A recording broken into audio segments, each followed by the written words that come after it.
Hoje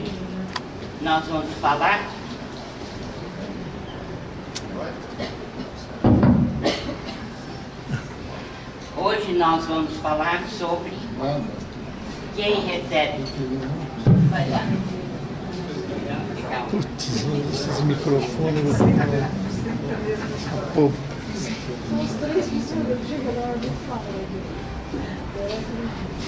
Nós agradecemos os nossos expositores que durante a nossa viagem puderam estar aqui conosco, trazendo seus conhecimentos e ajudando-nos a dar essas aulas do curso Base como Cura Magnética. A simpatia moral e ética, que é importante nós destacarmos quanto à confiança que o receptor precisa ter das atividades que são feitas e que ele busca na casa espírita. Então, François Deleuze foi um dos magnetizadores mais famosos, principalmente naqueles primórdios, quando Mesmer e sua equipe divulgavam o magnetismo. E ele então afirma: no magnetismo, para um indivíduo agir sobre o outro, é necessário haver uma simpatia moral e física entre ambos. A vontade é a primeira condição para magnetizar. A segunda condição é a fé do magnetizador na sua capacidade. A terceira é o desejo de fazer o bem. Aí nós temos então aquilo que move o passista. E é óbvio, está falando também daquilo que precisa haver no receptor, naquele que vai receber o passe. Então, é necessário que o passista tenha vontade de magnetizar, que ele tenha fé naquilo que faz, né? Na sua capacidade, e também o desejo de fazer o bem. Mas essa mesma condição nós precisamos ter naquele que vai receber, no receptor. Ele tem que ter, né, vontade de se curar. Ele tem que ter a fé naquilo que ele está fazendo, de receber do magnetizador a sua influência ou a sua possibilidade de ajudar. E ele precisa, né, ver e ter simpatia pelo desejo de fazer o bem que está movendo aquele indivíduo na sua direção. Quer dizer, o passista, o doador. Isso significa que precisa haver uma sintonia moral e física entre o doador e o receptor. É por isso que nós achamos que sempre na casa espírita deve-se dizer alguma coisa a esse respeito nas palestras, principalmente para aquelas pessoas que vão receber o passe, para aqueles que estão ali em busca de melhor, quer do ponto de vista moral, quer do ponto de vista físico, seja o que for. É preciso que o receptor esteja em sintonia com o trabalho que é realizado. Então, o doente deseja ser curado. Sem estado de confiança, não há auxílio. E sem fé, não há retenção fluídica. Quer dizer, não há recepção do recurso que o passista tem para dar. E essa é uma questão que precisa ser levantada, como eu disse, nas reuniões doutrinárias, a fim de que o público saiba, quer dizer, que o público-alvo, aquele que vai à casa espírita em busca de saúde, em busca de melhora, ele precisa ser alertado para esse ponto. Então, estabelecido o clima de confiança, qual acontece entre o doente e o médico preferido, cria-se a ligação sutil entre o necessitado e o socorrista.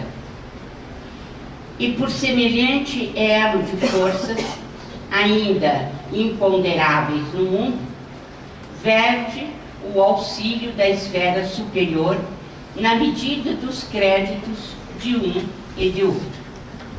Esta frase, que está contida em Mecanismos da Mediunidade, no capítulo 22, ela resume as responsabilidades da dupla doador-receptor. Afinal de contas, o que acontece na doação é, por assim dizer, um mecanismo igual ao que acontece entre o doente e o médico. É preciso que se estabeleça um elo de confiança, de respeito, porque o clima que se forma, né, é muito propício à saúde e à melhoria, toda vez que nós nos rendemos à necessidade de nos ampararmos uns nos outros. Então, vejam bem o que André Luiz diz: estabelecendo o clima de confiança. Então, a casa espírita tem que alertar o público-alvo, aqueles que vêm em busca de tratamento, que é preciso desenvolver a confiança. É preciso desarmar os espíritos. E é preciso, então, que se estabeleça essa ligação sutil entre o necessitado e o socorrista. Essas forças estabelecem, então, um campo de forças entre um e outro. E, estabelecido esse campo de força, é possível, então, jorrar de um para o outro as energias curativas que vão ser aproveitadas de acordo com a fé, o merecimento daquele que está recebendo ou daquele que se entrega a esse tipo de terapêutica. Então, esses assuntos são muito importantes para serem divulgados pela Casa Espírita, pelos expositores. De vez em quando, então, durante a exposição, ou antes que as pessoas entrem para o passe, seria importante, e é importante, na minha maneira de ver, dar algum subsídio para a pessoa que vai receber o passe, a fim de que ela seja alertada para o papel que ela desempenha nesse curto-circuito ou nesse campo de forças. Porque nós julgamos que, muitas vezes, o passista tem que fazer tudo, a casa espírita tem que fazer tudo, assim como as pessoas doentes acham que o médico é inteiramente responsável por sua melhora. E não é verdade. Porque a cura é uma autocura. E nós precisamos difundir isso. Nós não somos máquinas que recebemos impulsos para modificar as peças e esses impulsos ou essas manobras venham de fora para dentro. Isso não existe. E eu não vejo muitas vezes esse assunto ser veiculado na casa espírita. É preciso que a gente parta dessa premissa. A cura é uma autocura. E isso é difundido muitíssimo em toda a obra do André Luiz. Para a gente saber lá no começo, é só lembrar Clarencio e Entre a Terra e o Céu, porque foi nesse livro que ele disse claramente que a cura é uma autocura. E também no passe é preciso que isto seja difundido, porque é uma terapêutica espiritual que vem complementar o tratamento que a pessoa está recebendo. Mas todo o aproveitamento depende do próprio indivíduo, depende da pessoa. Então, esses são assuntos importantes que nós não podemos esquecer. Então, estabelece-se um clima de confiança entre o passista, entre o doador e o receptor. E estabelecido esse clima de confiança, veja bem, André Luiz diz que, estabelecido esse clima, nós não temos noção do que sejam as energias imponderáveis que se estabelecem nesse campo de vibração. Nós ainda não sabemos ao certo. Mas que dentro deste clima que se estabelece, que é antes de tudo espiritual, nós temos o auxílio da esfera superior, que verte dos planos mais altos para nos auxiliar. Mas repito, e creio que nós devemos sair daqui desse curso com essa ideia: toda cura é uma autocura. E não adianta nós tergiversarmos com os espíritos, porque na verdade é isso que ocorre. Autocura. Então, ao toque da energia emanante do passe, com a supervisão dos benfeitores desencarnados, o próprio enfermo, na pauta da confiança e do merecimento de que dá testemunho, emite ondas mentais características, assimilando os recursos vitais que recebe, retendo-os na própria constituição físico-psico-somática, através das várias funções do sangue. É importante o que André Luiz diz aqui. Isto está em Mecanismos da Mediunidade e vem explicar o que Clarencio havia dito em Entre a Terra e o Céu, que é um livro do começo da década de 50.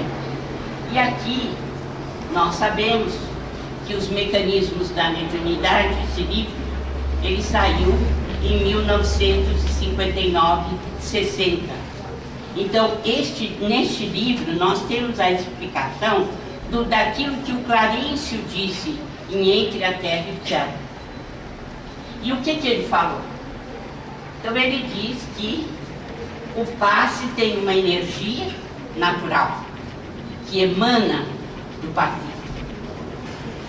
E que o passista está sob a supervisão de benfeitores desencarnados. Então, com isso, o próprio enfermo, na pauta da confiança e do merecimento de que dá testemunho. Vejam bem, o que compete ao receptor? Confiança, né? Aqui está. E merecimento de que dá testemunho. Então, a autocura é baseada aqui, nisso que ele está falando. Mas o receptor emite ondas mentais características, assimilando os recursos vitais que recebe. Quais são os recursos vitais? Quais são os recursos vitais? O que o passista doa? Vamos lá no começo. O que é que o passista doa? O pensamento de Deus modificado. O que é o pensamento de Deus que banha o universo inteiro? Alto. Fluido cósmico universal. Bom. Então, assimilamos o fluido cósmico universal e transformamos em quê? Fluido magnético, fluido vital, fluido magnético, fluido vital, que constitui o quê? A base de toda a operação do espírito na matéria. Se não tiver fluido vital, o espírito não faz nada, não atua sobre a matéria. De que vampiro gosta? De sangue. Por que ele gosta de sangue? O que ele não tem que precisa ter? Fluido magnético ou vital. E aonde está o fluido magnético ou vital? Correndo no sangue.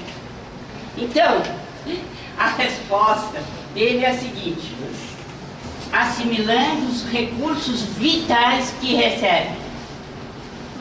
Assimilando os fluidos magnéticos ou vitais do passista. E claro, também do benfeitor espiritual. Então, agora vejam bem o mecanismo. Retendo-os na própria constituição perispirítica. Esse nome comprido aqui, ó, físico-psicossomática, é o quê? É perispírito. Só que André Luiz não chama de perispírito. Chama de constituição físico-psicossomática. Então, o receptor, ele assimila essas energias e essas energias ficam retidas no seu próprio perispírito. E através de quê? Das várias funções do sangue. Por quê? Porque o fluido vital ou magnético, ele circula aonde? No sangue, no sistema hematopoético. Se ele está recebendo do passista esses fluidos estão aonde? No seu sangue. Eles são ou não assimilados pelo seu sangue. E a partir daí é que ele faz a renovação do seu perispírito. É uma autocura. Nunca mais me digam que a cura vem de fora, porque está errado. A cura é do próprio indivíduo. O que ele recebe é o estímulo, é o material para a cura. É diferente. Se não fosse assim, todo mundo se curaria ao receber o passe. E por que não se cura? Né? Cada um de nós tem uma maneira de manipular ou não aquilo que recebe de graça. Alguma dúvida quanto a essa frase? Preciso reler isso, hein? De vez em quando vou lá. Bem, governo da mente sobre o corpo. É preciso que o receptor, ele aceite a intervenção. Primeira coisa. Se ele tiver dúvida, não adianta nada o passo que ele está tomando. Nada. Ele tem que centralizar essas forças nas células a fim de modificá-las. E isso ele o faz automaticamente com a sua força espiritual. Daí a autocura. Com a recomposição, ele volta à harmonia. Então, a adesão da vontade do receptor é crucial. Sem isso, não há possibilidade de cura. A vontade tem que ser fortalecida e ela soergue a vontade enfraquecida. Então, meus amigos, aqui estamos com essa verdade que funcionará e funciona sempre. A cura é uma autocura. E para autocurar-se, o receptor precisa receber um plus a mais de energia, uma quantidade, uma carga a mais de energia. E aproveitando essa energia, ele corrige o seu próprio perispírito. Lembram-se quando, algumas vezes nós já dissemos, o que Kardec coloca dizendo que uma molécula malsã precisa ser substituída por uma molécula sadia? É aqui que é aplicado isso. A molécula malsã, ela está, por exemplo, no corpo físico já, em forma de doença. São moléculas malsãs. E o que acontece para reverter o quadro? Você precisa substituir as moléculas que não estão sadias pelas moléculas sadias. Muito bem. E qual é o mecanismo? É a vontade sua, com o auxílio do fluido recebido, que vai modificar o perispírito. Isso é automático. Embora a gente não saiba o mecanismo, na sua essência, o nosso espírito sabe muito bem curar o perispírito. O que acontece é que talvez o excesso de culpa leve a uma desarmonia da vontade e o encarnado não consiga vencer. É isso que ocorre. Mas ele precisa ter a fé tão desenvolvida que ele acredite que a sua vontade, aliada ao poder divino, tudo pode, porque depende dele a cura.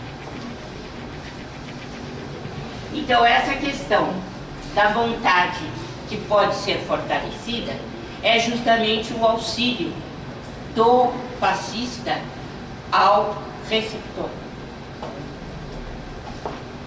Bem, aqui é aquele caso que eu já mostrei para vocês uma vez, né? Quer dizer, o doutor Navarro Rodrigues, do Serviço de Gastroenterologia do Hospital das Clínicas de São Paulo, fez uma experiência não aqui no Brasil, mas nos Estados Unidos. Então, na Universidade do Arizona, ele pegou pacientes com fortes dores no peito, mas que não eram doentes cardíacos. E esses pacientes tinham de 50 a 75 anos. E ele dividiu em dois grupos. Um tomou Jorei 3 vezes por semana, durante meia hora. E o outro grupo só recebeu analgésico. E o resultado foi que, num total de 18 sessões de terapia, os que receberam Jorei melhoraram 90%. E os que não receberam apenas analgésico, melhoraram em 40%. Então, aqui está o resultado. 90% de melhora e 40% só com os medicamentos. Como circulam as forças radiantes, né, no receptor?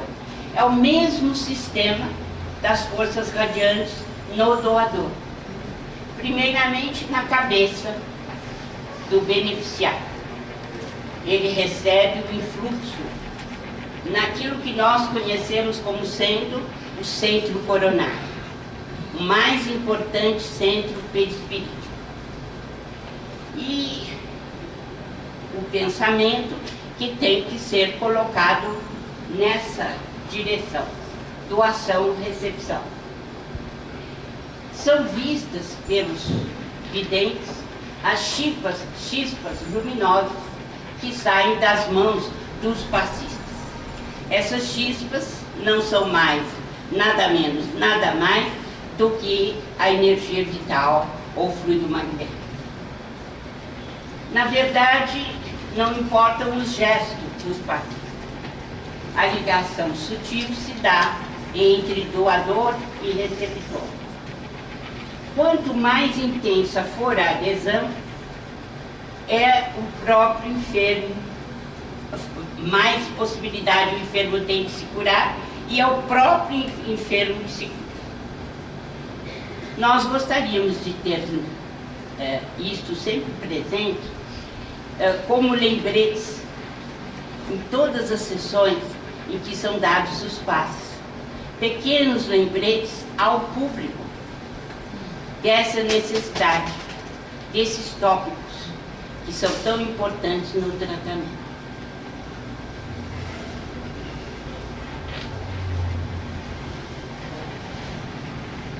Então, como nós sabemos, o corpo humano é constituído de trilhões de células.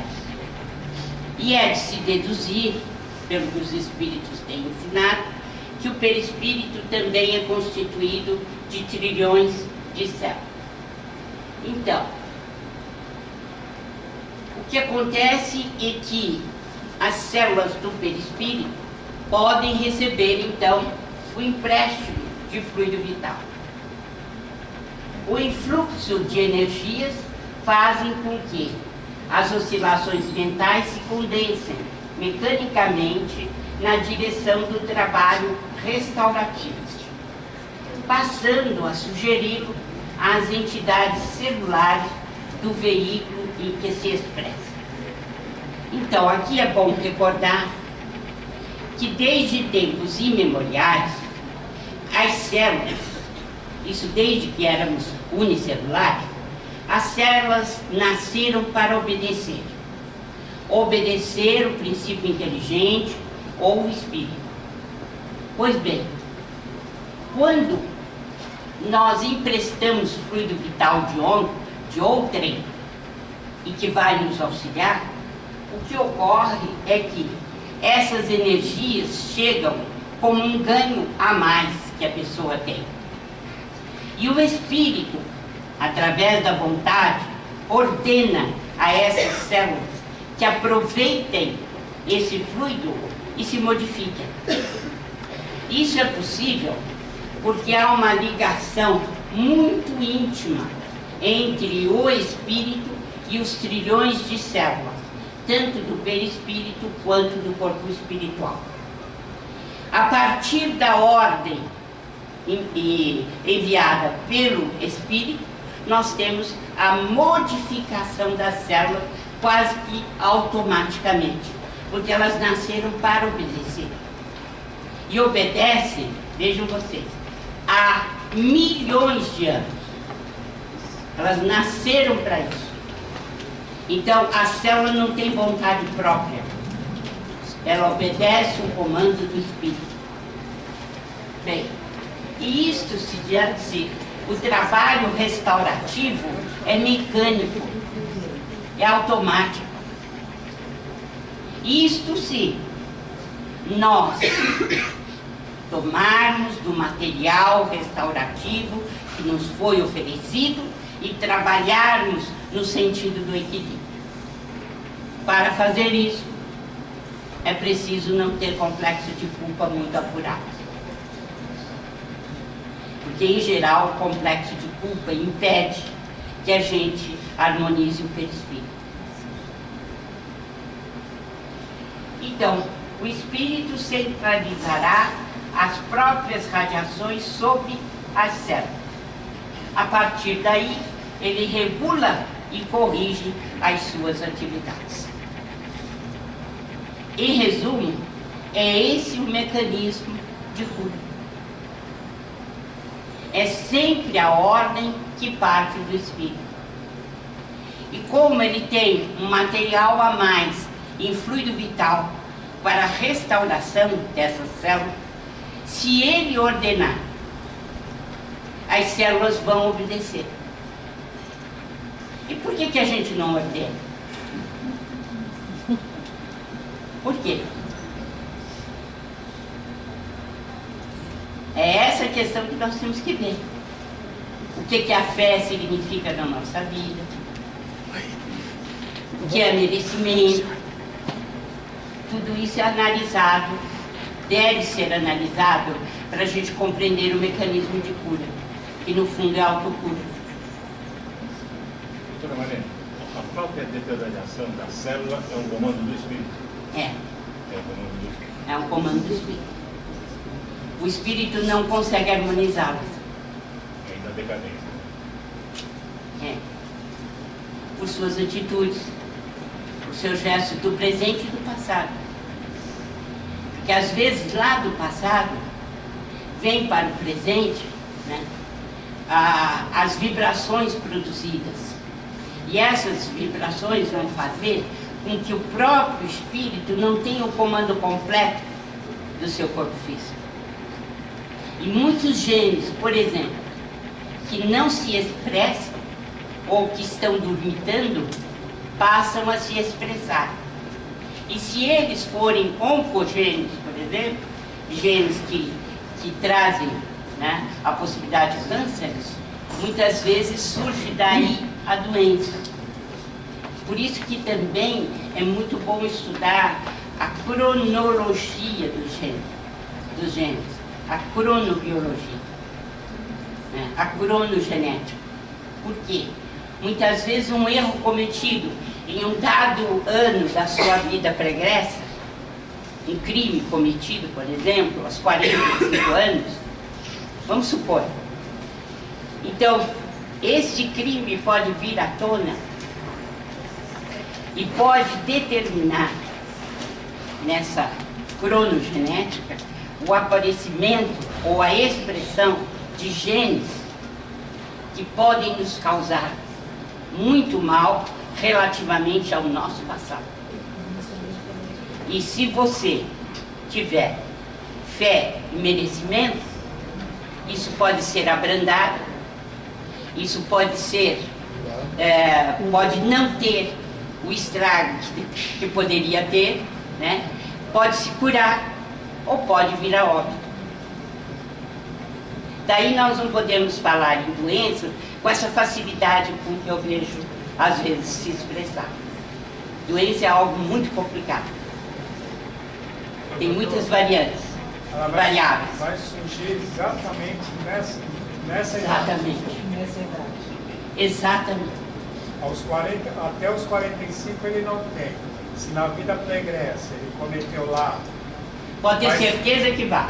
nos 45 anos vai surgir exatamente aquilo. Pode ter certeza que vai. Ou seja, a causa e a reação. Acho que cada um de nós aqui nessa sala já viu isso.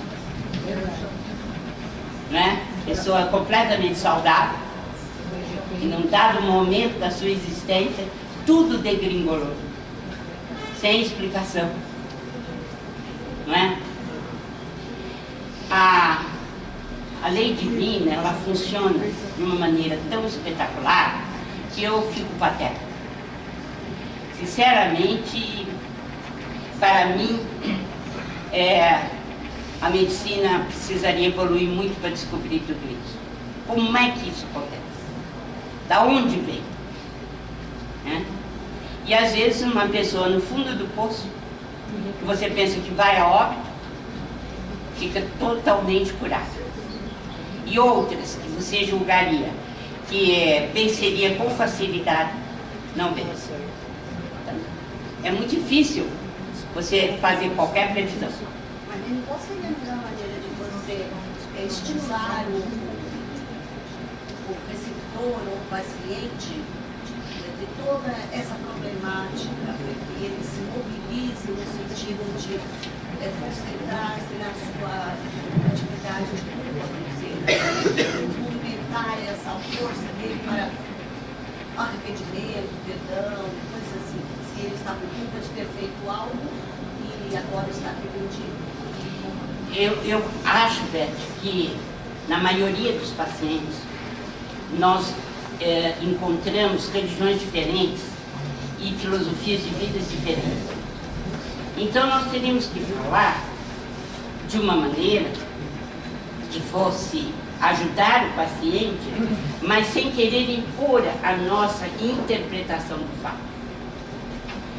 Então eu acho que se nós estimularmos a fé, o encorajamento à saúde e estimularmos bastante a sua própria capacidade de cura, e se nós estimulássemos para que ela não visse depressão à sua frente, tristeza, amargura, e que ela realmente mudasse a maneira de pensar, né?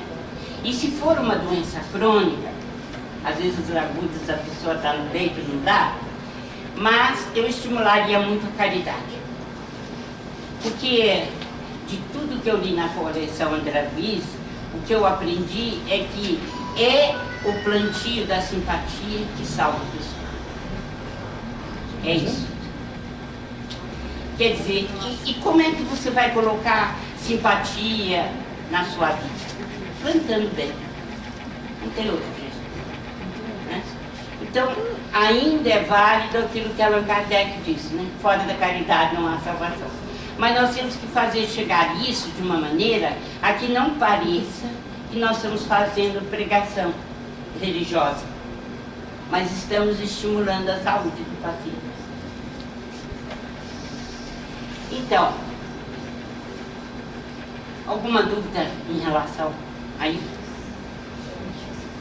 A autocura, ela não funcionaria no caso do karma, né? Porque o karma, quando vem, ele vem para acontecer realmente. Eu não sei se eu me Não, você expressei está bem. enganado. Não? Não, porque... Você está no Maktub, não existe um Maktub. Estava escrito e acabou. Eu sei... Ah, não. Não, não existe isso. Mas não diz que o karma que veio tem que passar, você tem que passar e Sim, não mas adianta. se o karma vem, você pode modificar. Pode alterar, então. Claro.